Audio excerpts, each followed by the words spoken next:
Fidèles amis auditeurs, bonjour. Bienvenue dans le train de la rhapsodie des réalités.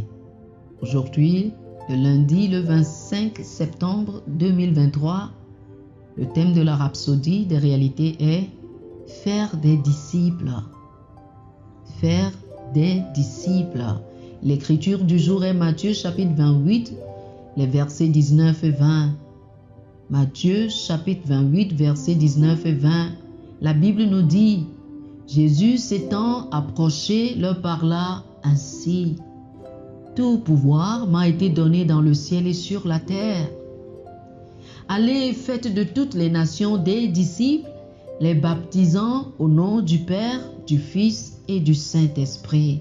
Alléluia.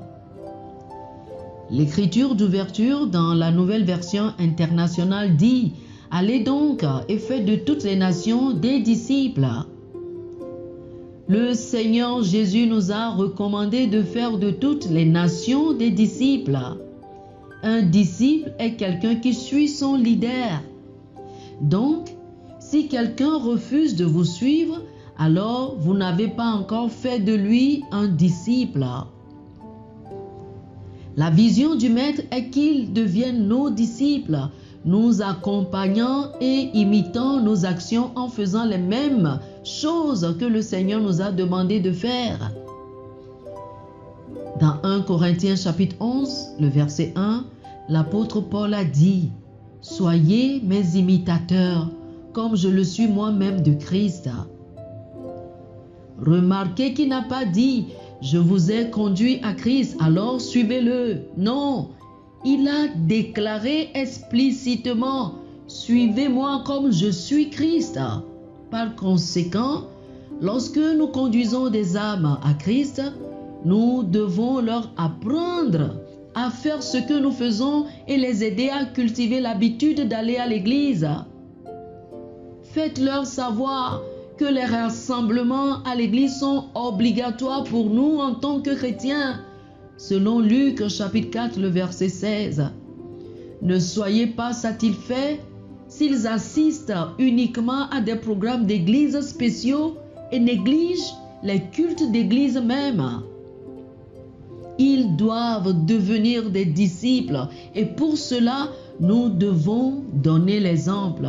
Oh, alléluia, alléluia. Chers amis, je vous invite à faire cette prière avec moi. Cher Père, je prie pour beaucoup de personnes dans le monde dont le zèle pour les choses de l'esprit s'est peut-être dissipé. Que leur passion soit ravivée et qu'elles prennent au sérieux leur moment personnel de communion avec l'esprit et d'étude de la parole. Qu'il y ait unité, stabilité, croissance, alors que nous tous, l'Église, atteignons l'unité de la foi et de la connaissance du Fils de Dieu à l'état d'homme fait, à la mesure de la stature de la plénitude de Christ, au nom de Jésus. Amen. Amen. Pour une étude approfondie, je vous invite à lire Actes chapitre 11, du verset 22 au verset 26 et Actes chapitre 6, le verset 7. Actes des apôtres chapitre 11, du verset 22 au verset 26 et Actes des apôtres chapitre 6, le verset 7. Que le Seigneur vous bénisse. Amen.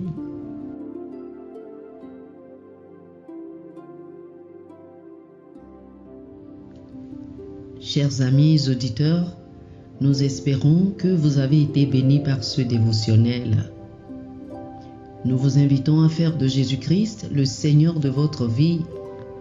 Si vous voulez recevoir le Seigneur Jésus comme le Seigneur et le Maître de votre vie, faites cette prière avec moi. Dites ceci après moi, s'il vous plaît. Ô Seigneur Dieu, je crois de tout mon cœur en Jésus-Christ, Fils du Dieu vivant. Je crois qu'il est mort pour moi et Dieu l'a ressuscité des morts. Je crois qu'il est vivant aujourd'hui Je confesse de ma bouche que Jésus-Christ est le Seigneur de ma vie à partir d'aujourd'hui. Par lui et en son nom, j'ai la vie éternelle. Je suis né de nouveau. Merci Seigneur d'avoir sauvé mon âme.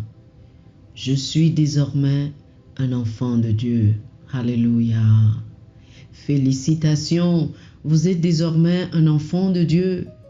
Pour recevoir plus d'informations sur comment vous pouvez grandir en tant que chrétien et pour avoir une copie physique et une copie électronique de la Rhapsodie des réalités, appelez-nous sur le plus 228 91 74 69 79 plus 228 91 74 69 79. Que le Seigneur vous bénisse abondamment. Amen.